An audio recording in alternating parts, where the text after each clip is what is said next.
Somebody sits around coming up with words like that, But I even went to look it up, and then I put it in there so that I could educate you and everybody else. I was just thinking about the dude with the beer one. Dilly dilly. Dilly dilly. Now we know where it came from. It came from dilatory. Dilly, the more dilly. you drink, the slower you are to act. There you go. Pit of misery. That's what the judge said. Dilly dilly, MD Anderson, pit of misery. You're listening to the Help Me with HIPAA podcast, where HIPAA and humor collide to make learning fun. Your delightful hosts are Donna Grindle and David Sims. Relax. HIPAA help is on the way. Welcome to the Help Me with HIPAA podcast. My name is David Sims of HIPAA for MSPs and Security First IT. And joining me is Donna Grindle, the wonderful co-host from Carden. Never know what's going to come out. You don't know until you open your mouth, do you? That is often the case. It just depends on whether or not I have to do a personal risk analysis or not.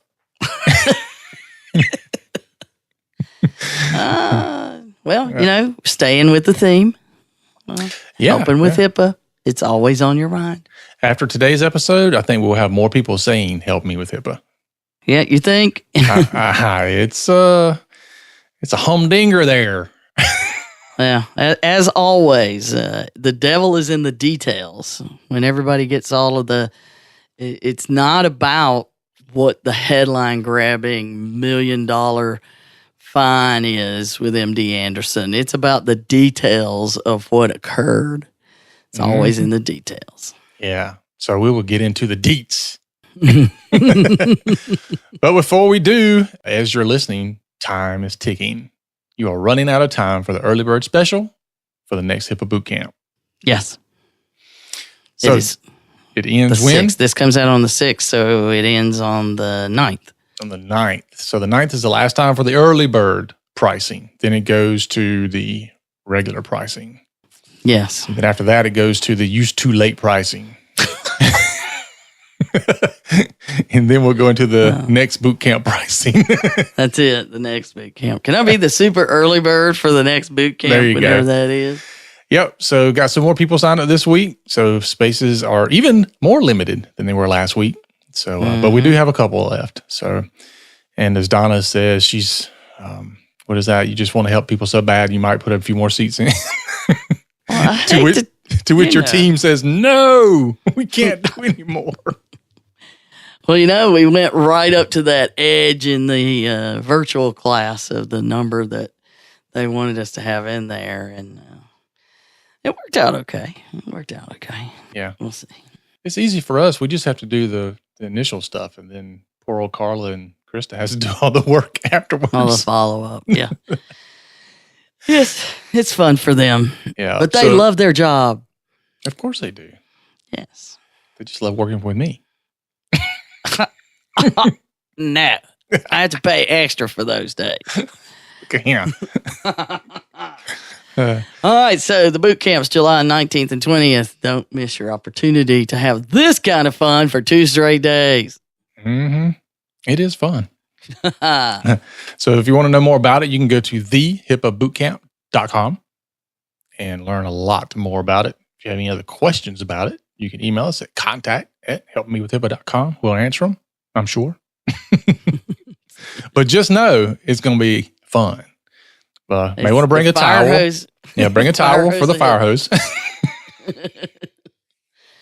Hey, but you get it done in 2 days, and you can't do that. It will take you weeks to do what we will do in 2 days. Months, probably. Yeah, more likely. And you still won't have it right. Okay. All right, so on to the topic of the day. Speaking of not having it right, let's talk let's talk about our topic today. We're going to dive into something that hit our inboxes earlier in the week, which is the MD Anderson deal. So, yes. Interesting all the way around. But this is a case that started way back in 2012-ish. Yeah, that was the first one. 2012, 2013, there were 3 breaches in a row, all involving unencrypted devices. And so the headlines are, $4.3 million settlement, which it wasn't a settlement, $4.3 million fine, over 3 breaches. And really, it's more than that. It's not so much, I say, it got down to don't mess with Texas versus you better protect PHIs. And when you read the details, the letter from OCR follows all the letters we've ever seen. There's nothing different. No problemo here. Fact. Boom. Here's what we think. And all of them, when they have these kind of things, if you just cooperate and say sorry, then usually they give you a corrective action plan and, you're good to go. But no, these guys said no, nay. Yeah. There's always somebody who's got to test the waters. Yeah. And this one goes back far enough that clearly they started out just bucking up, if you would say. But why it led out, this long, 5 or 6 years, the process went on. But here's the bottom line is a laptop was stolen and then 2 USB thumb drives were lost. And it was all within a period of a few months, all of them unencrypted, with a total of 34,883 patients exposed. Now, they were just lost or stolen, whatever you want to call it. They're gone. Yeah. So it was a big data breach, obviously, average of over 10,000 a pop.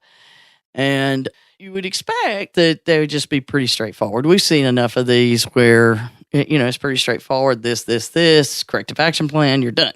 Mm-hmm. So they had an announcement, and we always like the press release because the press release tells you there's some good stuff down below and kind of where to look. OCR investigation found that MD Anderson had written encryption policies going as far back as 2006. Good job. Yeah. When the original security rule stuff went into place, they said 2006, we're going to have policies that say we're going to encrypt things. And that MD Anderson's own risk analyses had found that the lack of device-level encryption posed a high risk to the security of EPHI. So they had the policies. They did the risk analysis. Hey, we're still not doing this, and this is a high-risk item. And you would think, okay, that the compliance people doing what they're supposed to do. Mm-hmm. Despite the encryption policies and high-risk findings, MD Anderson did not begin to adopt an enterprise-wide solution to implement encryption of EPHI until 2011. Ooh, that's a few years. And even then, it failed to encrypt its inventory of electronic devices containing EPHI between March 24, 2011 and January 25th, 2013. So somebody dropped the ball. Well, they finally said, okay, well, after 5 years of saying we're going to do it, we're finally going to do it. But then we didn't actually do it until the last part of 2011. So over 5 years. So the shocking thing, really, at least from my standpoint, is that they did the hard work, and they got to the 5-yard line and didn't run in for a touchdown. Yeah, it's like all you had to do was just finish what you were doing. Just finish. Yeah, that's like being a Falcons fan. So. But not only that, but they didn't settle. They go all the way to the administrative law judge, which is, no matter who has been speaking with the OCR standpoint, every single one, whether it's an investigator to the director now, the director before, all of these people, they've all said the exact same thing. Mm-hmm. If you go to the administrative law judge, we will win. Because their job is to judge the law. And we know everybody's breaking the law on these. So it's not like they're going out there and making up new things. They're saying, here's what the law says. This is what you did. That's it. Yeah. So they know they're going to win. So the administrative law judge agreed with OCR's arguments and findings and upheld OCR's penalty for each day of MD Anderson's non-compliance with HIPAA and for each record of individuals breached. Day and record, which we brought up over and over. This is how serious these penalties are. Now, statistically, very unlikely that you'll ever pay these penalties. I mean, how many people have? This is the third time they actually went to penalties. And, a big year of going into financial settlements is 20-something of them. So statistically, very unlikely. But what this is trying to show us is they are going back to, when you did the HIPAA security conference last fall, because you loved it that he said he was looking for a big juicy one because Severino is out to make sure they're setting examples when they close these cases and the ones that make the news anyway. And his quote, and I know you love him, so you can read his quote. He says, what happened was, Roger says, yeah, as he donned his Indiana Jones whip, he said, OCR is serious about protecting health information privacy and will pursue litigation, if necessary, to hold entities responsible to HIPAA violations. And then he went on to say, we are pleased that the judge upheld our imposition of penalties because it underscores the risk entities take if they fail to implement effective safeguards, such as data encryption, when required to protect sensitive patient information. Yeah, Roger ain't playing. We know that. Mm-hmm. I mean, but it's been said over and over. But what makes this one different is what actually went down when you read the details. If you just read the press release, which is when most people, they just do that, but, your nerdy friend here has to get into let me see what happened. Yeah, that's where the value is, really.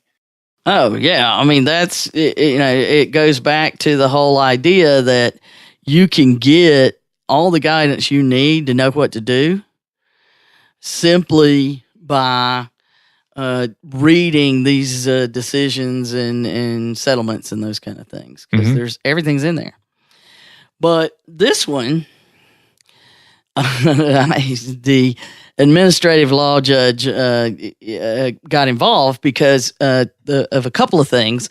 First of all, MD Anderson claimed that it was not obligated to encrypt its devices and asserted that EPHI issue was for, quote, research and thus was not subject to HIPAA's non-disclosure requirements.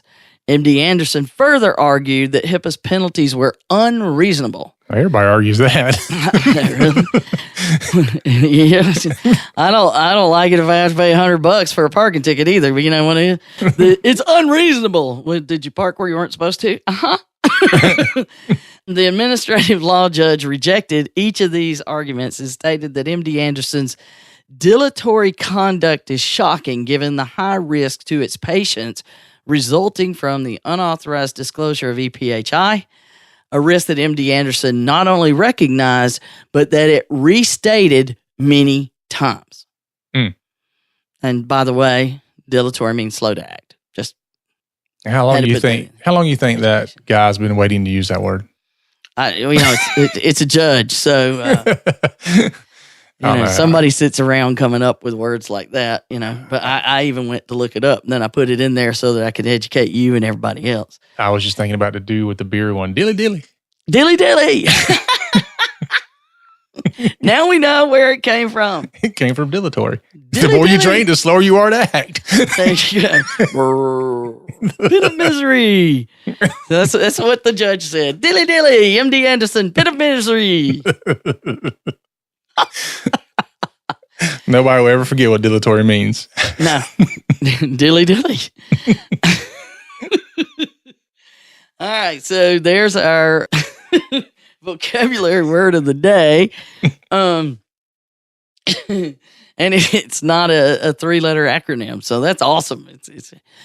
But on to the case, they claimed they weren't obligated to encrypt and protect the data because it was about research. Well, I don't know if you noticed, but just last week, we haven't even had time to talk about it yet. OCR released guidance that said it was related to requirements under the 21st Century Cures Act about making specific details about research disclosures. But it was interesting that came out and then this came out. So that they could clarify that, hey, we just told you what we were supposed to do. But it seemed that it might be related, although they don't point to each other. Anyhow, after MD Anderson said, we don't have to do it because those people don't count, then they said, okay, well, that's unreasonable. But again, the calculations in the math, they just pulled it straight from what the law said. So, they're going straight with the law. And the OCR letter that you can read, it gave you very specific details of how they calculated everything. Of course, it's all legalese, but they said based on the above findings of fact, which said you just didn't encrypt, you knew you were needed to encrypt, and you disclosed information. Boom. Those are the findings of fact, which apparently no one's arguing. Yeah, we did it, but we shouldn't have done it. And we shouldn't have been penalized for it. Yeah. So MD Anderson failed to implement access controls, encryption, decryption, or equivalent alternative measure, because remember, that's addressable. And OCR has determined that the appropriate penalty tier for this violation is reasonable cause. So they said, okay, in 283 days in calendar year 2011, 366 days in 2012, and 25 days in 2013. So they're putting all of those and they're saying 1.5, 1.5, 1.5. And then they go into the impermissible disclosures of PHI, and they did the reasonable cause of penalty tier because, they got all of those. They didn't say willful neglect. They said reasonable cause. Number of individuals whose PHI was impermissibly disclosed in 2012 on the laptop, 2012 loss of unencrypted drive, so 31,285. So they just said, okay, another 1.5 million. Number disclosed in 2013, that was 3598. Oh, another 1.5 million. So they did the math. Cha-ching. Yeah, but each of them, they're doing it by the number of days and how many were involved and how many, number of records times the penalty gets you to the max. So it would have been over the max if there weren't a max. So, whoa, be happy there was a max. Yeah. But as you can tell, 1.5 times 5 is not 4.3. Even I know that. So OCR did go on to say that they did consider that civil money penalty mitigated because the alleged encryption noncompliance did not result in any known physical, financial, or reputational harm to any individuals, nor did it hinder any individual's ability to obtain health care.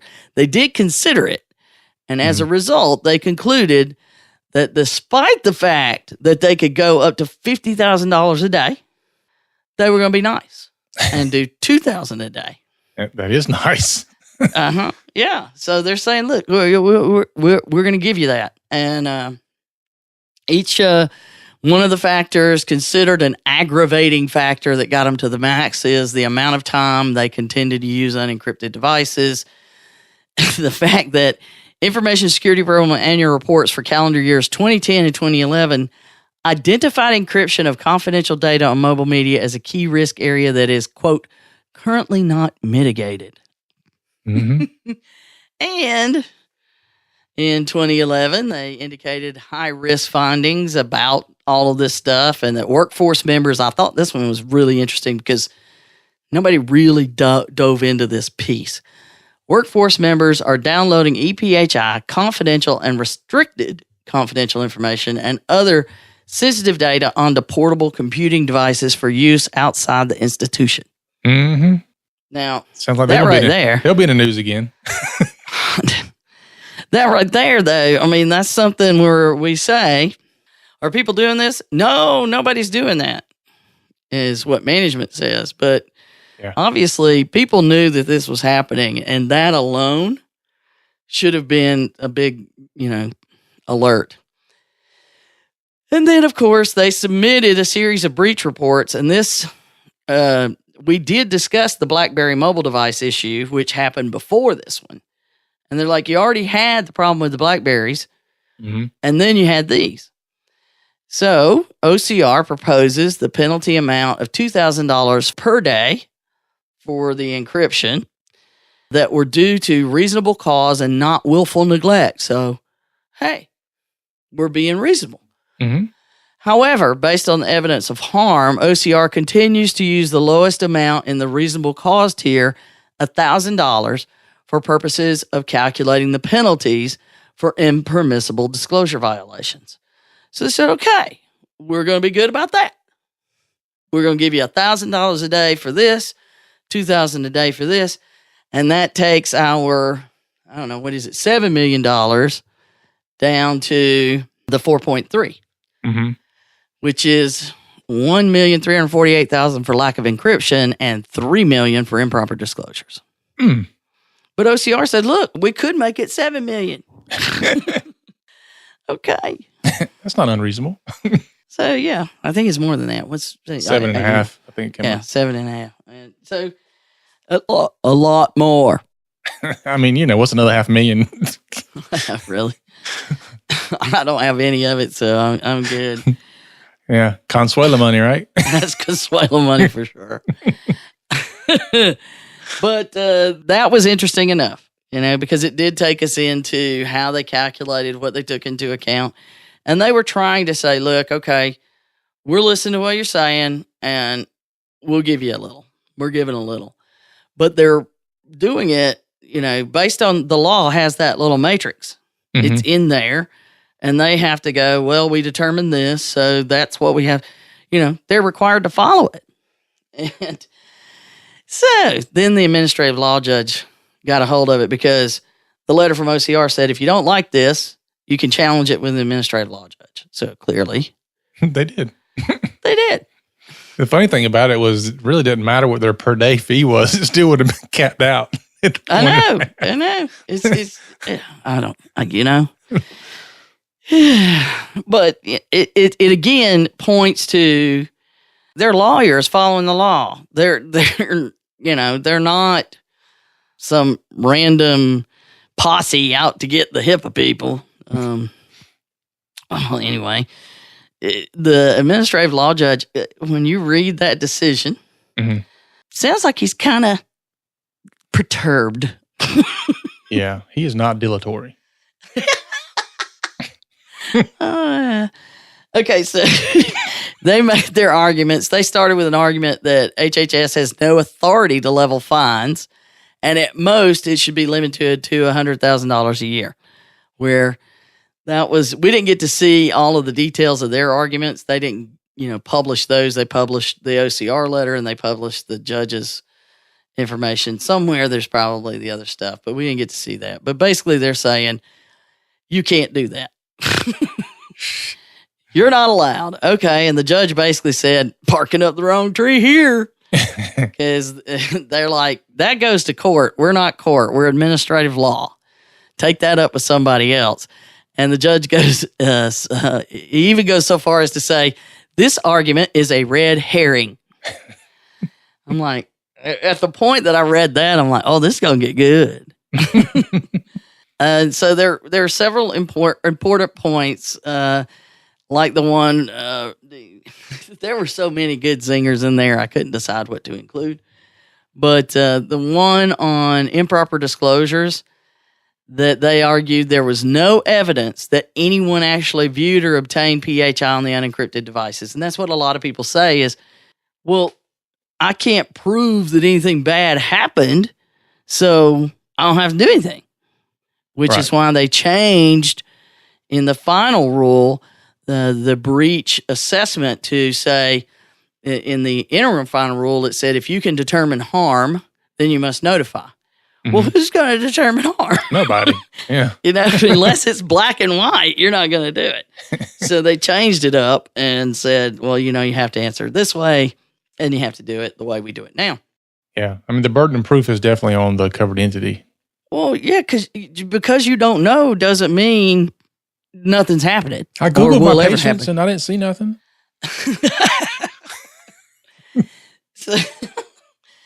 Okay, so what the judge had to say about that argument was a lot of things, but a key quote paragraph was, moreover, to interpret the regulation so narrowly as respondents suggest would render its prohibitions against unauthorized disclosures to be meaningless. If respondent had its way, it and other covered entities could literally cast EPHI to the winds and be immune from penalties so long as OCR fails to prove that someone else received and viewed that information. Mm-hmm. That's what I said. But, could literally cast it to the winds and be immune. Yeah. And that's pretty fired up right there. Yeah, a little Shakespearean, but go ahead.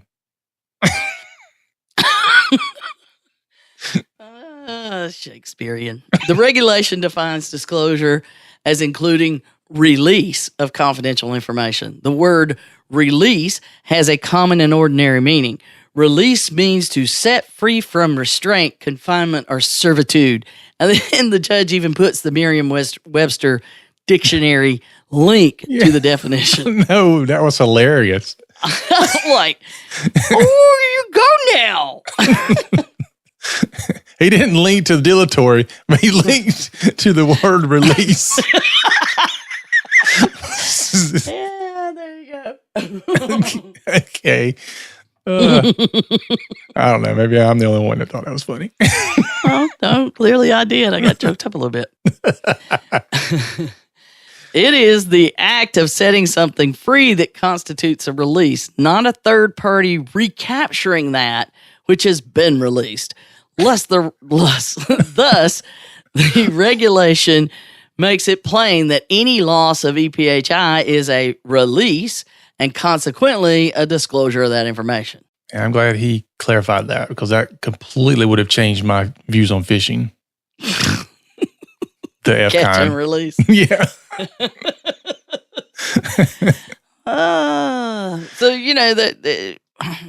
Bam. Yeah. He's bringing the hammer down on him, and that's the whip thing.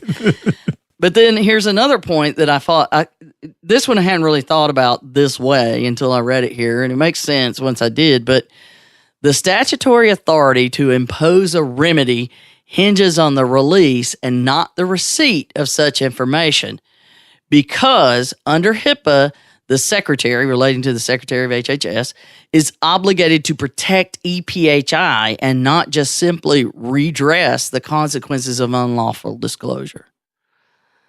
So what they're saying is that HIPAA didn't just say, look, you were speeding, here's a ticket. The secretary of HHS is obligated to protect EPHI, not hand out tickets. Mm-hmm. And so therefore, the release is what matters, not anything other, down the line about what authority and what, whether it was touched or not touched or any of those things. It's not protected when we don't know where it is. So that was some smackdown language. That was all through that decision document.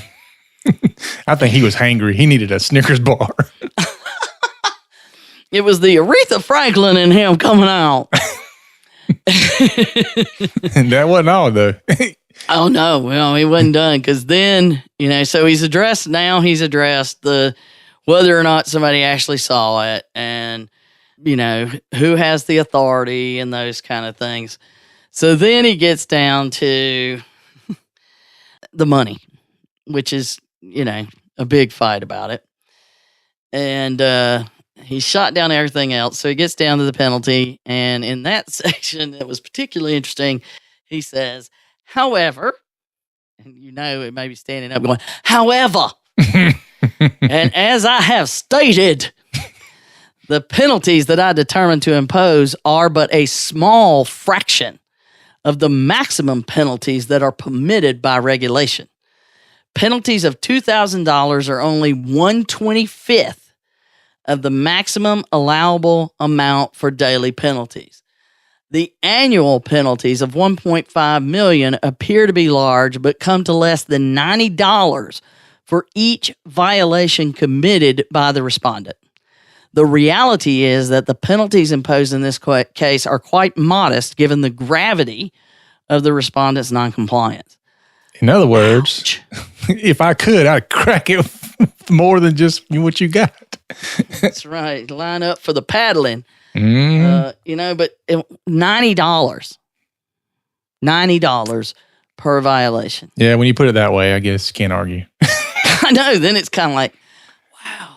And everything. You look at the big dollars, but when you look at the point that he was making there is it was a big problem. And then he goes on to say, I note furthermore, because he's a lawyer, they get to say furthermore, that the penalties are minuscule. And this is really telling. They are minuscule when compared with respondent's size and the volume of business that it does. It is a multi-billion-dollar per year business. The sheer size of respondent's operations and the enormous amount of revenue that it generates argue against reducing the penalty amounts. Remedies in this case need to be more than a pinprick in order to assure that respondent and similarly situated entities, comply with HIPAA's non-disclosure requirements. We've talked about this a lot. Mm-hmm. They're going to make it hurt. Here it goes. Yeah, well, they got to make it hurt, but they're also pointing out, look, we're setting, you put yourself in this position to be made an example of. And that similarly situated entities and the fact that a pinprick, I'm just saying. Yeah, but, a multi-billion-dollar per year business, if you find them $100,000, they would stroke a check and keep moving. I mean, they spent more than that, just on the lawyer's fees to write the response. Mm-hmm. It'd been funny if he would have used like 18-gauge needle instead of a pinprick. In healthcare, But when you read this, I mean, it's like a heated exchange that's happening, and not between OCR. OCR is just very matter of fact. Here it is. We've tried to take into account your arguments. Here's what we think. Boom, boom, boom.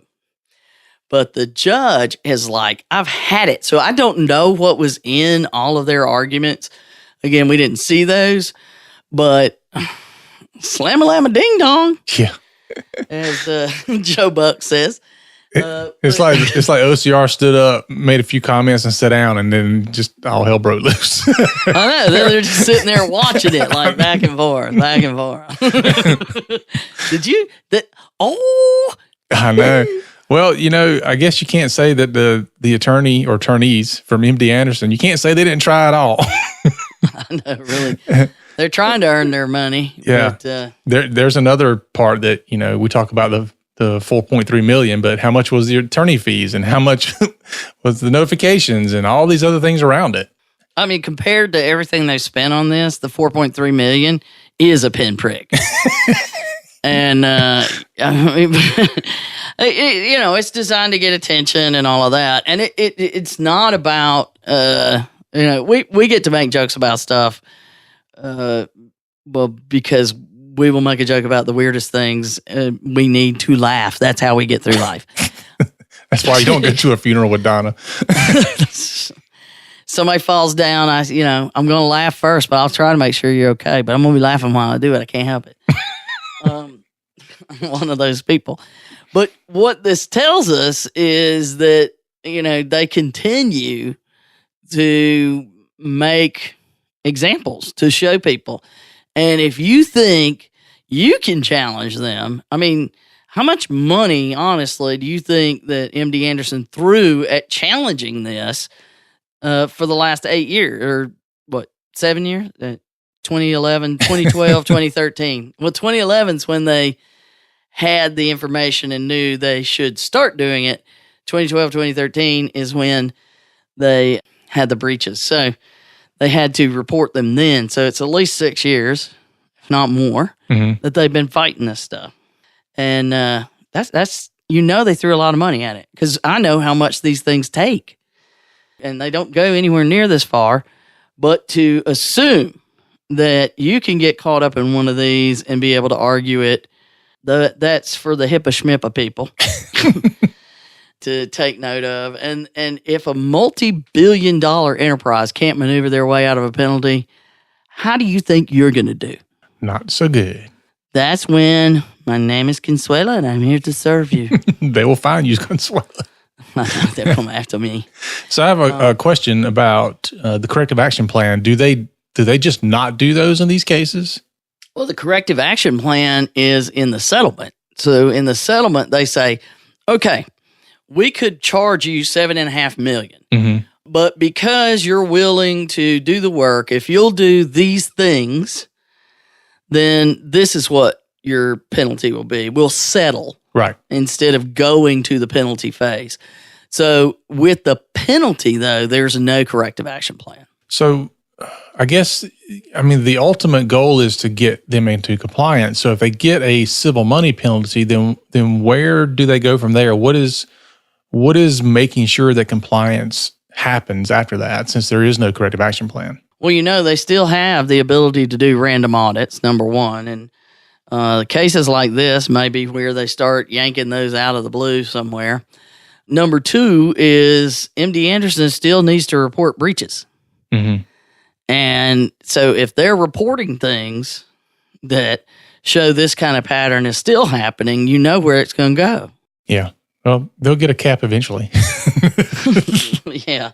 Well, the whole concept, when it's like the compliance officer or privacy officer from Memorial who I saw at the HIPAA summit who said, we had no idea that it would be this big. Now, they settled and went on a corrective action plan, and they were like, we knew we did the wrong thing.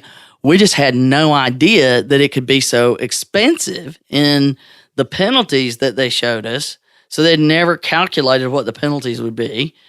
And, they just needed a pinprick to move them along into a corrective action plan. And now, she said that every Tuesday morning, 5 or 6 people with a C in their title have a call every Tuesday morning to see where they are on managing their corrective action plan.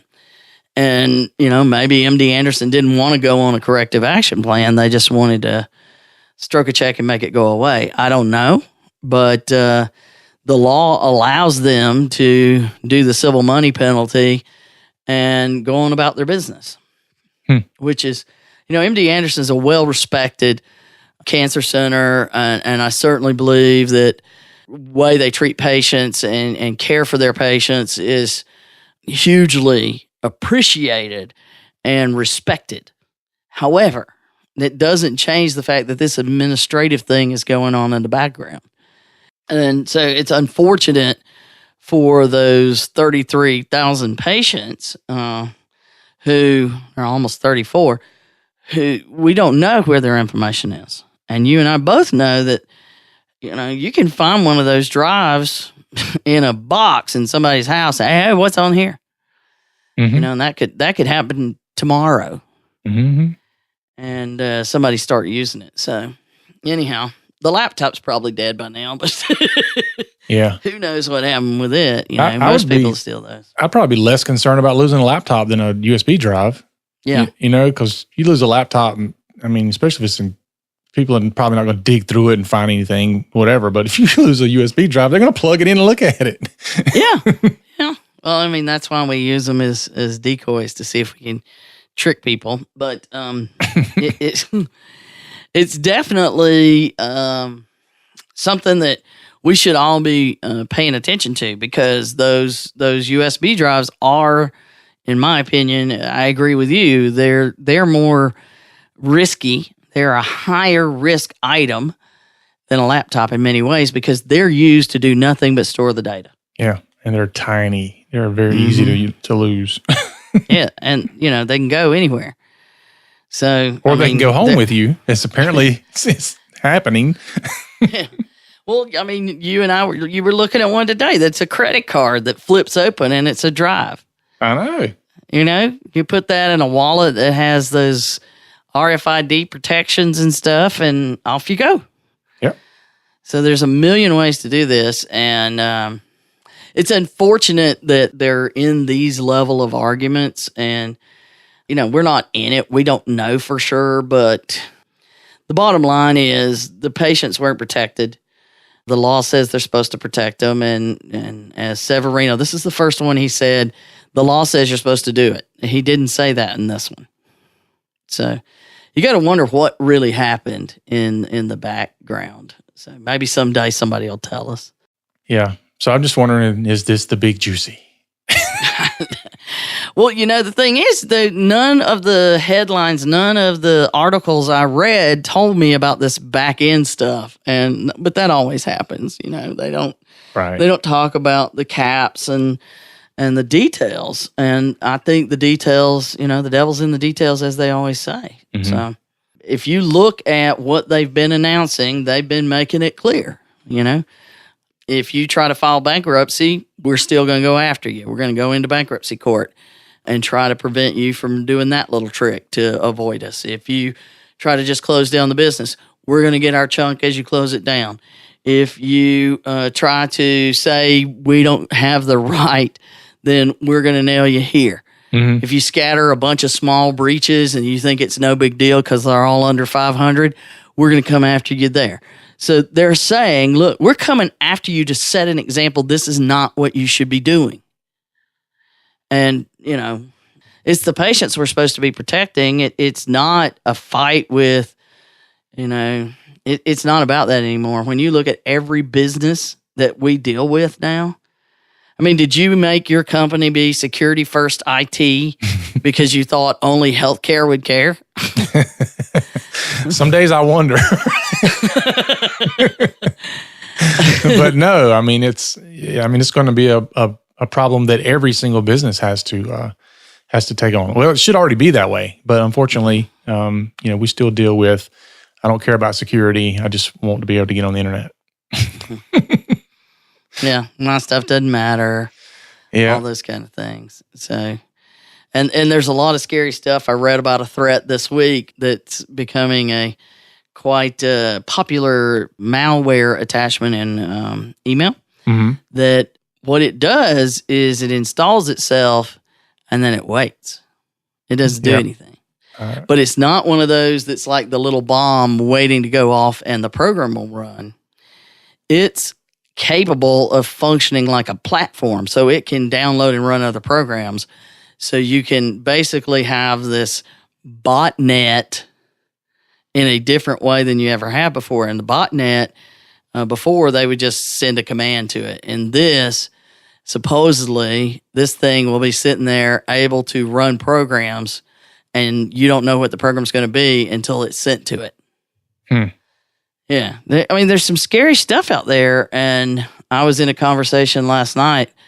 There's people that say, oh, we really need to learn about cybersecurity. We need to have you teach a class. But then on the flip side of it, they admitted that it's just so scary. No one wants to know, and it seems so complicated. That people assume they won't understand.